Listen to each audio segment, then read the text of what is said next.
जय मां विंध्यवासिनी। विवाह में कुंडली मिलान या गुण मिलान क्यों आवश्यक है? क्योंकि देखिए, विवाह किया जाता है जो ब्रह्मचर्य आश्रम से फिर गृहस्थ आश्रम में प्रवेश किया जाता है, तो एक यदि उनका वैवाहिक जीवन सुखी रहेगा तो परिवार सुखी रहेगा और समाज में सुख शांति बनी रहेगी। किसी का विवाह टूटना मात्र दो व्यक्तियों का नहीं है, इसका प्रभाव पूरे समाज पे होता है। समाज सेवक, एक एस्ट्रोलॉजर समाज सेवक होता है।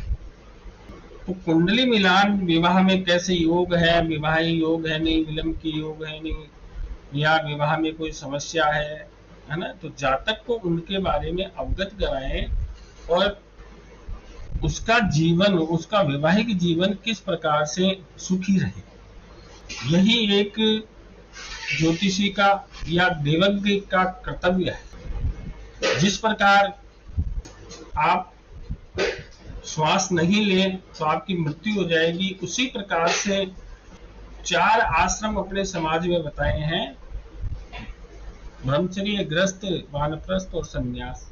तो जो तीनों आश्रम है वो गृहस्थ आश्रम पे टिके हुए हैं और विवाह इसी गृहस्थ आश्रम का प्रवेश द्वार है। विवाह से क्या बनेगा? परिवार, परिवार से क्या बनेगा? समाज, और समाज से संपूर्ण विश्व। वसुदैव कुटुंबकम की भावना की गई है, क्योंकि व्यक्ति के जो काम का उद्वेग है उसकी संतुष्टि भी परम आवश्यक है। विवाह के द्वारा काम संतुष्टि, मनोवैज्ञानिक स्थिरता, एक आर्थिक सुरक्षा की भावना, एक सामाजिक विकास की भावना, जो अपनी संस्कृति है उसका संरक्षण। तो देखिए, ज्योतिष क्या कहता है? तो ज्योतिष में सबसे पहले आपके पास जातक आएगा तो उसकी कुंडली में योग देखिए। तो विवाह का आप निर्णय लेते हो तो सप्तम भाव, सप्तमेश और उसके कारक, लग्न का भी विचार कर लेते हैं। इन्हीं का विचार किया जाता है मुख्यतः। नवमांश कुंडली में भी कर लेते हैं, कई विद्वान कहते हैं नवमांश कुंडली में इनका विचार किया जा सकता है, शुक्र से भी किया जा सकता है। तो देखिए, एक सामान्य कुंडली पर चर्चा करेंगे। पहला भाव होता है लग्न भाव। इससे देखा जाता है जातक का स्वास्थ्य, रूप, गुण, है ना, स्वभाव कैसा है। तो देखिए, श्रेष्ठ स्वास्थ्य वैवाहिक जीवन के लिए अनिवार्य है।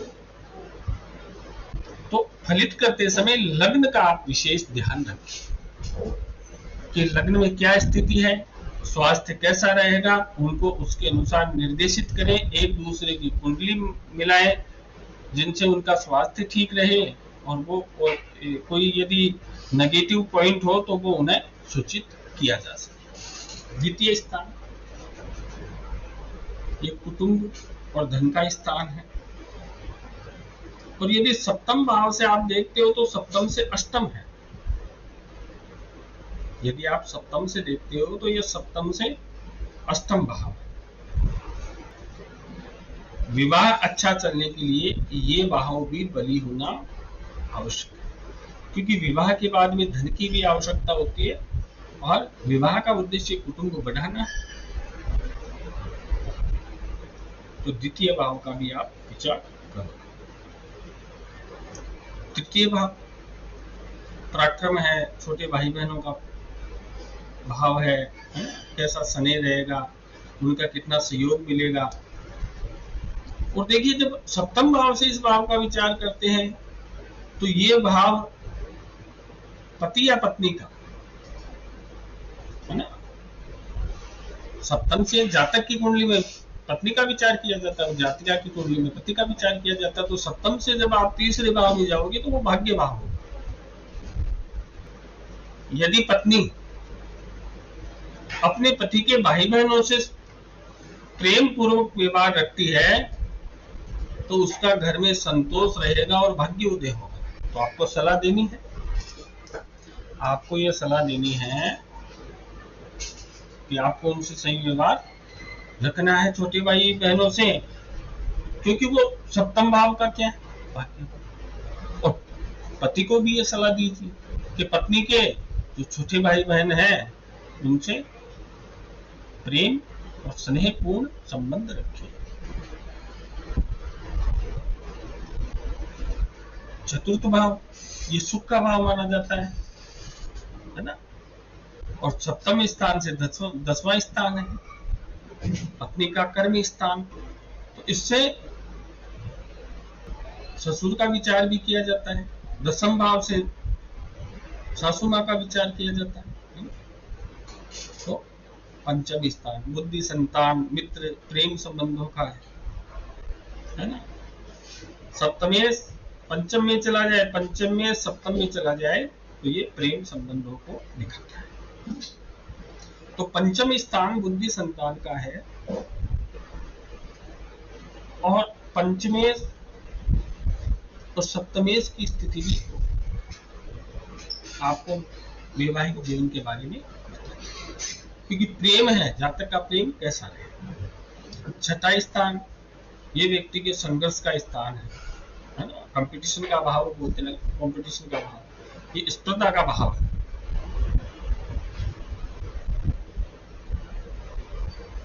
तो आपको इस भाव का भी विचार करना है, इस भाव पे कौन से ग्रह बैठे हुए, कौन से ग्रहों की दृष्टि है।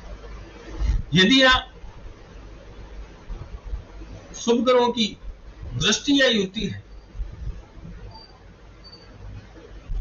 तो वो स्पर्धा में विजय दिलाती है। जैसे मान लीजिए गुरुदेव अर्थ त्रिकोण बढ़ाते हैं, अर्थ त्रिकोण बढ़ाते हैं तो छठे भाव पे दृष्टि होती है, तो वो जातक को स्पर्धा में विजय दिलाती है, गुरुदेव की नवम दृष्टि हो जाती है। और नवम दृष्टि श्रेष्ठ दृष्टि है। यदि गुरुदेव 10वें भाव में बैठे हैं और यदि द्वितीय भाव में बैठे तो पंचम दृष्टि हो जाएगी। सप्तम स्थान ये पत्नी का स्थान है या पति का स्थान है, काम सुख का स्थान है, दाम्पत्य जीवन का भाव है ना, रोज नामचा है, साझेदार का भाव। अब आप सप्तम से गणना करोगे तो लग्न पहला आएगा, लगन से इसकी गणना करोगे तो सप्तम आएगा, एक दूसरे का साझेदारी का भाव हो गया है ना। कोई भी भाव जैसे भाग्य भाव का साझेदार भाव हुआ है, हो गया तृतीय भाव। तो सप्तम भाव से आप सप्तम भाव से निर्णय करोगे जातक की कुंडली में पत्नी के लिए, और है ना, और जातिका की कुंडली में पति के लिए। इसमें देखोगे उसका आचरण कैसा होगा, उसका रंग रूप कैसा होगा, कौन से शुभ ग्रहों का प्रभाव है, कौन से पाप ग्रहों का प्रभाव है, दोनों का विचार किया जाए। अष्टम स्थान है ना, ये व्यक्ति पर वो कहते हैं धब्बा, कलंक भी लगाता है, मृत्यु का स्थान है, गुप्त धन का स्थान है ना, क्योंकि चर्चा चल रही विवाह के बारे में, इसलिए कलंक का विचार, कलंक के बारे में आपको बता रहे हैं। अष्टम भाव का बलि होना, कोई ग्रह उच्च का बैठा हुआ अष्टम भाव में, अष्टम भाव का बलि होना, क्योंकि अष्टम भाव की दृष्टि कहां रहेगी, द्वितीय भाव की। तो ये पति पत्नी के धन संचय को भी बताएगा। यदि दोनों के एक में अष्टम भाव में अच्छी स्थिति है, कोई बलवान ग्रह बैठे हुए हैं, तो पति पत्नी दोनों धन संचय करेंगे। आप ये प्रदेश कर सकते हो और अन्य कुंडलियों में देखकर उसका अनुभव भी ले सकते हो। जिनका विवाह हो गया, दोनों दंपति कार्य करते हैं, उनकी आप कुंडली लीजिए, अष्टम भाव देखिए, नवम भाव। तो देखिए ये सप्तम से तृतीय है, पति या पत्नी की कुंडली में उनका आप क्या देखोगे, साहस पराक्रम, क्योंकि सप्तम का तृतीय हो गया। कार्य कुशलता देखोगे, कितनी कार्य कुशलता है, छोटे भाई बहनों के बारे में दर्शाता है ना। यदि छोटे भाई बहन होंगे, पत्नी के छोटे भाई बहन होंगे या पति के छोटे भाई बहन होंगे, तो आपको भाग्य का थोड़ा साथ मिलेगा। दसम स्थान ये आजीविका का है, व्यवसाय, व्यापार, नित्य क्या कार्य करेगा, है ना, अपना भरण पोषण करने के लिए। तो एक देखिए ये सप्तम भाव से चतुर्थ है,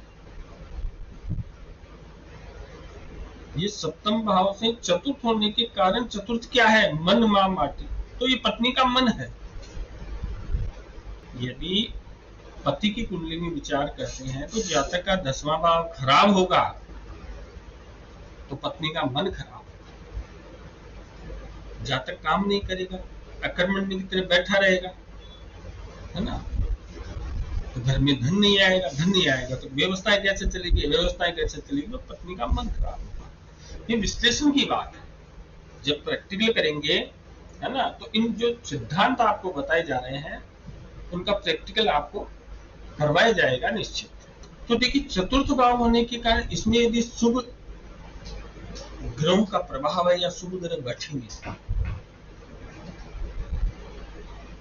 शुभ ग्रहों का प्रभाव है या शुभ ग्रह बैठे हुए हैं तो पत्नी सरल व संतोषी, सरल होगी, स्वभाव उसका सरल होगा, स्वभाव उसका अच्छा।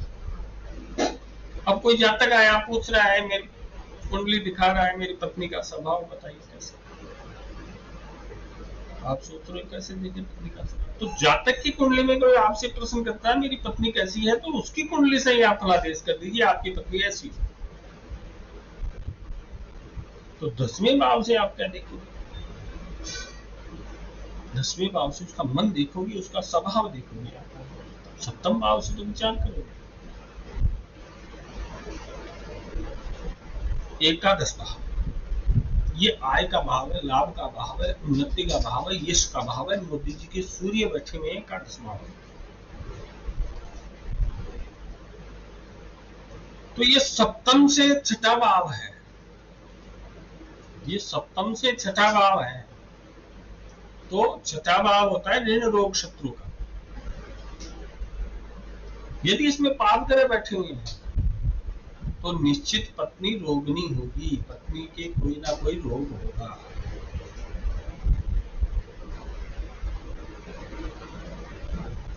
अब कोई कहता है कि मुझे भाग्य से ऐसी पत्नी मिली, ऐसा पति मिला, अरे वो तो आपकी कुंडली में है,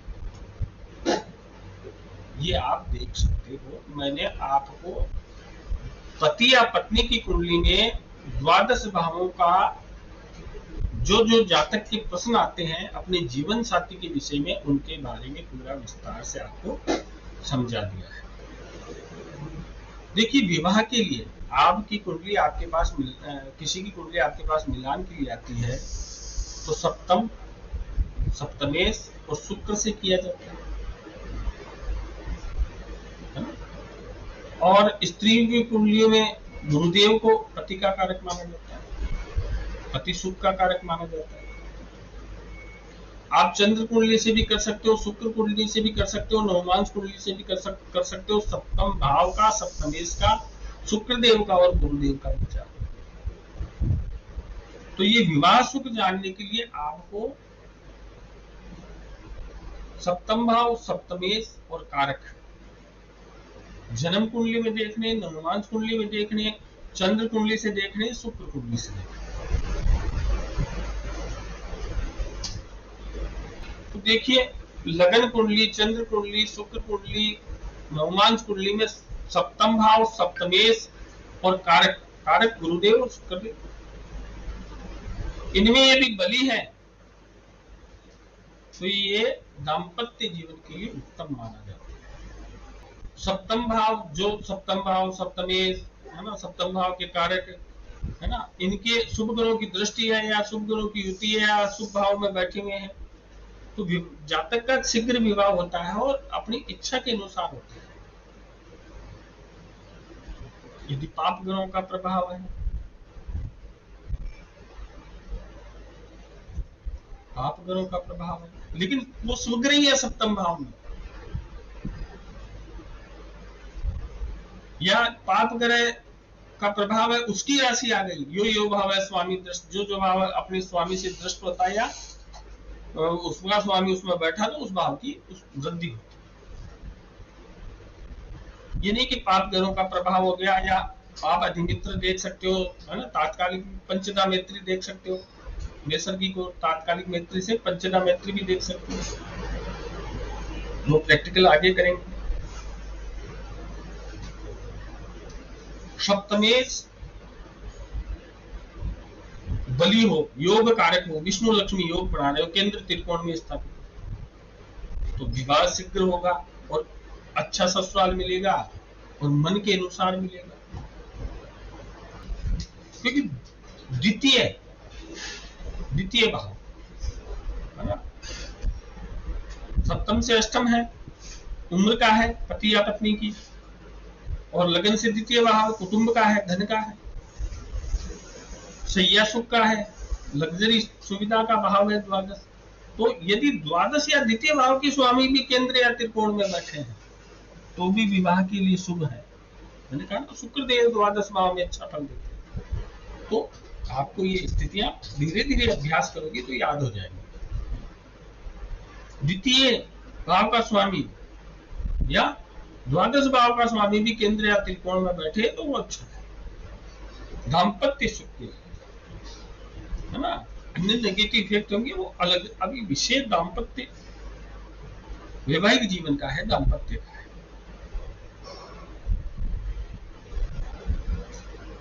गुरुदेव शुक्रदेव बली हो, अच्छे स्थानों में हो, योग कारक हो, शुभ ग्रहों की दृष्टि हो, तो विवाह शीघ्र होता है और अपनी इच्छा अनुसार होता है। जो भी विवाह कारक भाव है या विवाह कारक ग्रह है उनपे गुरुदेव या शुक्रदेव की दृष्टि है ना, ये भी विवाह सुख को दिखाता है। सप्तमेश बली हो, गुरुदेव बली हो, शुक्रदेव बली हो, केंद्र त्रिकोण में बैठे हो तो अच्छे दाम्पत्य जीवन को दिखाता है।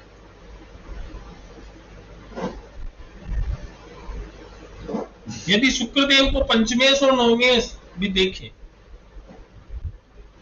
तो भी वो श्रेष्ठ दाम्पत्य जीवन को दिखाता है। ये विवाह के अच्छे योग है। प्रतिबंधक योग, सप्तम भाव पाप ग्रह से युक्त है, पाप ग्रह से दृष्ट है, बलहीन है, पाप ग्रह के वर्ग में चला गया है ना, नवमांश कुंडली में पाप ग्रह के वर्ग में चला गया। षड वर्ग से विचार करोगे तो पाप में अधिक चला गया। अब तो आपको वर्ग कुंडलियों का ज्ञान है।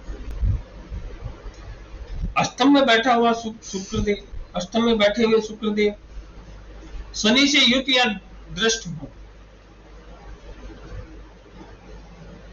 तो भी विवाह प्रतिबंधक भी होगा।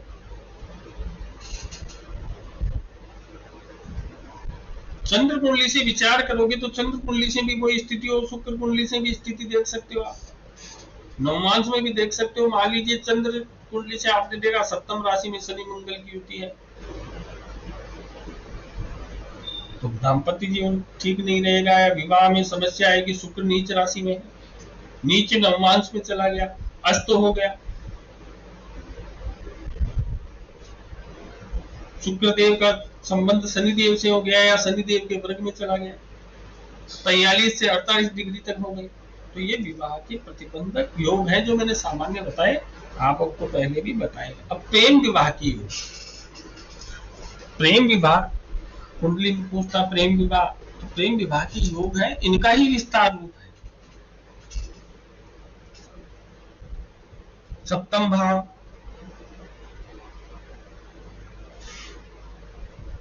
लग्नेश व सप्तमेश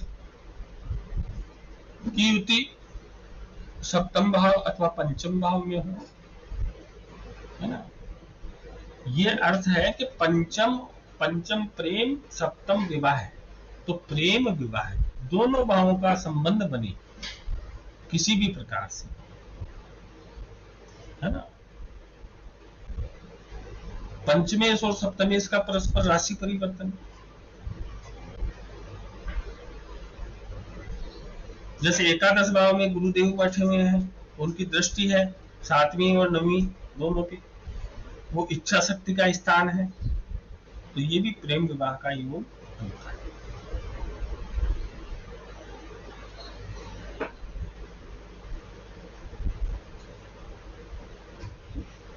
लग्नेश और सप्तमेश वे भाव में बैठ जाएं, ये भी प्रेम विवाह का योग दिखाता है।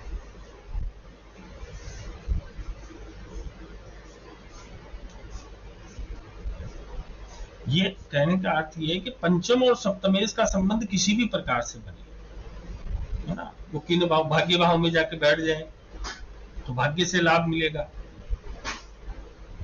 तो इस प्रकार से मैंने आपको ये समझाया। कोई कुंडली पूछता है तो आप उसे कैसे बताओगे, है ना, कि आपका जीवन साथी कैसा होगा, आपके विवाह की शीघ्र विवाह का योग है या विवाह की प्रतिबंधक योग है, आपका प्रेम विवाह होगा। तो ये चर्चाएं कर ली है।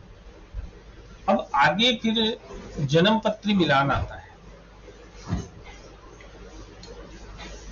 तो अनेक प्रश्न होते हैं उसके मन में और बहुत आशा के साथ आपके पास आता है ना,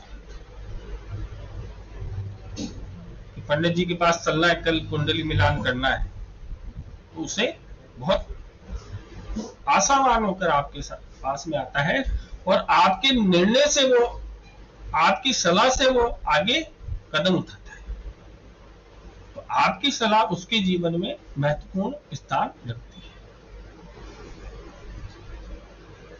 क्योंकि ज्योतिषी का समाज में स्थान सम्मानजनक है। तो देखिए, जन्म कुंडली का मिलान क्यों किया जाता है कि आपका दाम्पत्य जीवन ठीक प्रकार से करे, इसलिए विधिवत जिस प्रकार से शास्त्रों में बताया गया है उस प्रकार से आप मिलान करें। तो देखिए, इसमें शारीरिक दुर्बलताएं होती है, मानसिक दुर्बलताएं होती हैं, है ना, उनकी शारीरिक विशेषता, मानसिक विशेषता का आप आकलन कर सकते हैं।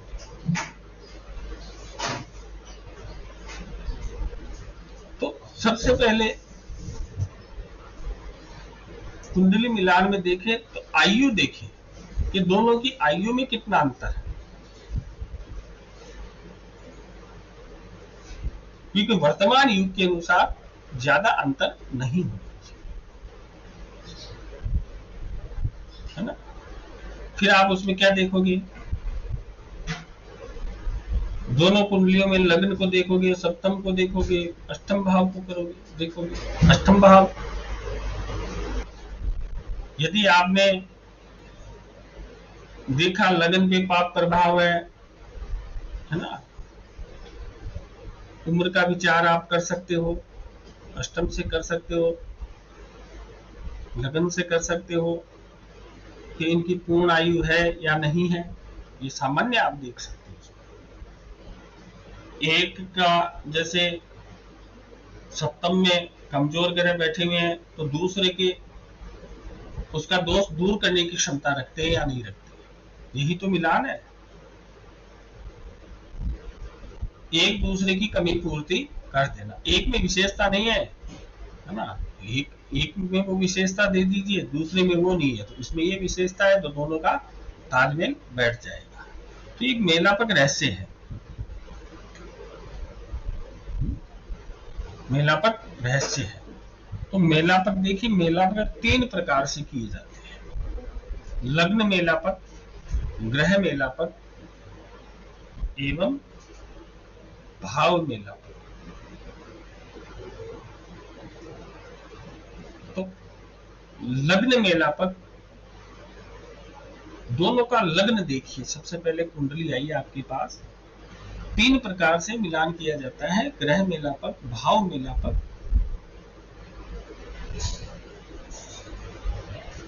और लग्न मेलापक।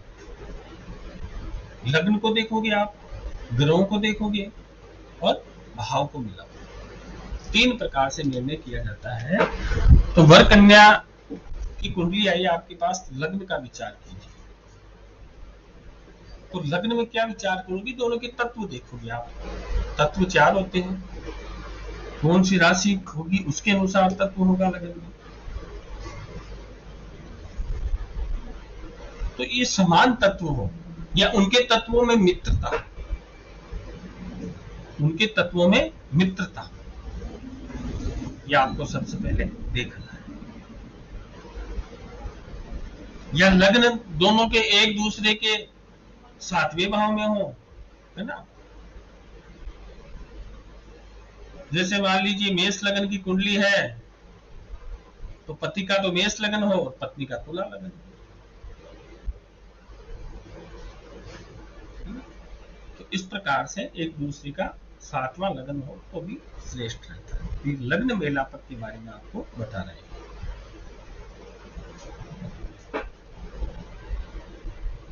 अब लग्न से आपने तत्वों की अनुकूलता देख ली तो वैवाहिक जीवन सुखमय रहेगा। अब यदि उनके तत्वों की आपने अनुकूलता देख ली तो वैवाहिक जीवन उनका सुखमय रहेगा। और ये आपको बता दिया गया अग्नि तत्व की राशि, पृथ्वी तत्व की राशि, वायु तत्व की राशि और जल तत्व की राशि, 4 प्रकार की राशियां होती है क्रम से। अग्नि जैसे मेष, वृष, मिथुन और कर्क, ये क्रम से फिर चलती रही।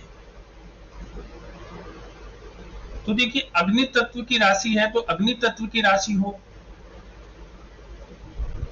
दोनों की अग्नि तत्व की राशि हो ठीक है, या वायु तत्व की राशि हो, एक की वायु तत्व की राशि हो, एक की अग्नि तत्व की राशि हो तो भी ठीक है। पृथ्वी तत्व की राशि हो, दोनों की पृथ्वी तत्व की राशि हो ठीक है, या एक की जल तत्व की राशि हो, एक की पृथ्वी तत्व की राशि हो तो भी ठीक है। अब वायु तत्व है, वही वायु तत्व है, वायु तत्व की राशि हो ठीक है, अग्नि तत्व की राशि। जल तत्व है तो जल तत्व की हो और पृथ्वी तत्व की हो।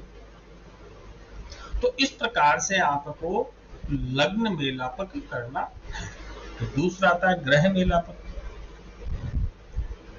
देखिए पति पत्नी के सुखद वैवाहिक जीवन के लिए ये मेलापक किया जाता है। यदि आपने ग्रह मिलान में कोई त्रुटि कर दी या कोई गलती आपने कर दी तो उनका जो जीवन कष्टमय बनेगा, है ना, तो उसमें आपका भी हिस्सा होगा। तो उन ग्रह योगों को देखिए, इस प्रकार के कई ग्रह योग है जो आपको उदाहरण कुंडलियों में चर्चा करेंगे, जो व्यक्ति का जीवन दुख में बना देते। जैसे मान लीजिए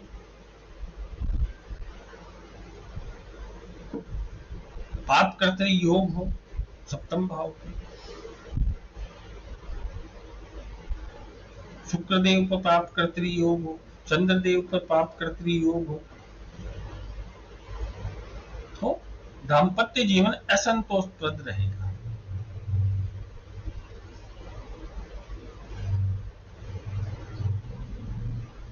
अब देखिए यदि किसी की कुंडली में ऐसा ही दुर्योग हो, माइनस माइनस प्लस,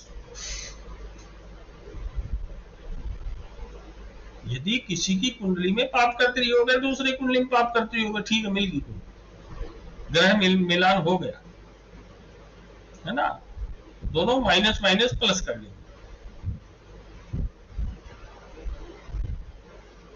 ये मैं नहीं कर रहा हूं, शास्त्र कहते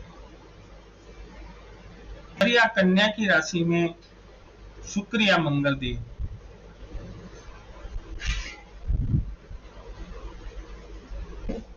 और उससे भी वो सप्तम आ जाए, शुक्र या मंगल देव, तो ये श्रेष्ठ मिलान होता है, क्योंकि शुक्रदेव और मंगल देव का विचार विवाह में विशेष किया जाता है। क्योंकि शुक्रदेव क्या है, देखिए शुक्रदेव और मंगल देव का क्यों किया जाता है, क्यों करें? शुक्रदेव काम, मंगल देव हिंसा, है ना। अलग अलग विचार करेंगे तो अलग अलग, क्योंकि एक ग्रह देव कई प्रकार के फल देते, लेकिन यहां क्यों विचार किया जाता है भाई, उनमें लड़ाई झगड़ा नहीं, उनका वैवाहिक जीवन ठीक रहे, इसलिए मंगल देव का विचार। मंगल देव पाप कर्तृ योग में हो तो भी आप कह सकते हो कि दाम्पत्य जीवन असंतोषप्रद रहे। तो शुक्रदेव और मंगल देव का जो ग्रह मेलापक है उनमें विशेष आप शुक्रदेव और मंगल देव का विचार करें। भाव मेलापक, तो भाव मेलापक से जातक को दीर्घायु, है ना। दीर्घायु कब होगी व्यक्ति की? जब व्यक्ति को जीवन में सुख मिलेगा। अरे भाई ये तो ठीक रहा, इसकी व्यवस्था ठीक चली इसलिए कि इसकी उम्र अधिक हुई, और जीवन में उठापटक चलती रहेगी तो उम्र वैसे ही कम हो जाएगी। तो देखिए सुखी रहेगा तो दीर्घायु होगा व्यक्ति, है ना, शरीर ठीक रहेगा। तो सुख के लिए और दीर्घायु के लिए भाव मेलापन आवश्यक है। वर के उसके नियम है कुछ। जो वर आता है उसकी कुंडली में शुक्र, लग्नेश और सप्तमेश। वर के जन्मांग में शुक्र, लग्नेश और सप्तमेश कन्या की राशि में, समझने का प्रयास कीजिए। आप वर की कुंडली देखोगे, उसमें शुक्र देखोगे, लग्नेश देखोगे और सप्तमेश देखोगे। तो इन तीनों की, शुक्र की उच्च राशि है मीन, अब लग्नेश की जो उच्च राशि हो या सप्तमेश की जो उच्च राशि हो, कन्या की वही राशि हो या वही लगन हो कन्या का। फिर बता देता हूं, शुक्र, लग्नेश और सप्तमेश इनकी उच्च राशि देखिए, फिर कन्या की कुंडली में जाइए, तो क्या कन्या की राशि इनमें से है या कन्या का लग्न इनमें से है? तो ये सुखी दाम्पत्य जीवन को दिखाएगा, उनका दाम्पत्य जीवन सुखपूर्ण रहेगा। एक नियम देखो, क्योंकि सभी नियम सभी कुंडलियों पे नहीं लगते। अब एक दूसरे की सप्तम राशि हो दोनों की, एक दूसरे का सप्तम लगन हो, लगन में पढ़ा ना आपने, लगन हो तब भी होगा, और सप्तम राशि हो एक दूसरे की तो भी दाम्पत्य जीवन ठीक रहेगा। वर की कुंडली है तो वर की कुंडली में गुरुदेव, वर की कुंडली में गुरुदेव सप्तम भाव को देख रहे हैं, और वही कन्या की राशि हो गई या लग्न राशि हो गई या सप्तम भाव की राशि हो गई, तो उसका जीवन सुखमय रहेगा। आप इसको इस प्रकार से समझ सकते हो कि नियम तो बहुत सारे हैं कि जो कन्या की कुंडली में सप्तमेश या जो लग्नेश या जो शुक्र है, उसका वर की कुंडली में लग्न या राशि या सप्तम भाव से किसी भी प्रकार का संबंध, यही भाव मेलापक, भावों को मिलाना कि इसका ये भाव में ये राशि है तो इसके ये भाव में, जैसे कन्या की राशि है कर्क, कन्या की राशि कर्क है, और जो वर है या लड़का है उसके सप्तम में वृष राशि हो, तो जो कर्क राशि उसकी उच्च राशि होगी, ये अच्छा मिलान। तो उसका जो लॉजिक है वो देखिए भाई, एक दोनों का संबंध बनना चाहिए, यही भाव मेलापक है पूरा। जो मैंने आपको बताया उसका सार यही है कि उसको किस प्रकार से आप मिलाओगे।